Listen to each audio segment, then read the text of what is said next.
British काळात श्री स्वामी समर्थांचे एक असे भक्त होते ज्यांनी गरिबांचे प्राण वाचवण्यासाठी स्वतःचे प्राण आणि त्यांची सरकारी नोकरी सुद्धा पणाला लावली। आपण बोलत आहोत नाशिक मधील संत यशवंतराव महाराजांबद्दल। यांचा जन्म 1815 साली पुणे जिल्ह्यामध्ये झाला। लहानपणापासूनच ते शांत, प्रामाणिक आणि अत्यंत सदाचारी होते। श्री स्वामी समर्थांवर त्यांची खूप श्रद्धा होती। शाळेत हुशार आणि बुद्धिमान असल्यामुळे यशवंतरावांना ब्रिटिश सरकारमध्ये उच्च पदावर नोकरी मिळाली। सरकारी सेवेत असूनही त्यांची ओढ अध्यात्माकडेच होती। ईश्वर सेवा आणि गरजूंची मदत हेच त्यांच्या जीवनाचे अंतिम ध्येय होते। ते त्यांच्या पगाराचा मुख्य भाग हा गरिबांची सेवा आणि सामाजिक सेवेसाठी द्यायचे। पण दुर्दैवाने त्या काळी महाराष्ट्रावर भीषण दुष्काळ पडला। गावोगावी उपासमार आणि पाण्याची तीव्र टंचाई निर्माण झाली होती। हे दृश्य यशवंतरावांना असह्य झाले। त्यांनी आयुष्यभराची कमाई गरिबांमध्ये वाटून टाकली, पण ती रक्कम पुरेशी नव्हती। म्हणून यशवंतरावांनी जनतेच्या मदतीसाठी इंग्रजांच्या तिजोरीतून 1,70,000 रुपये काढून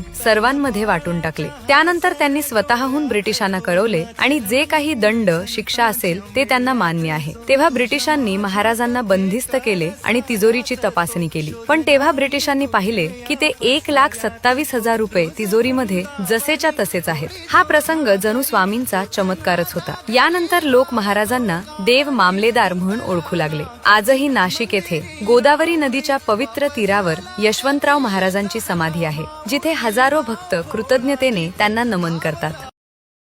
Download ShareChat.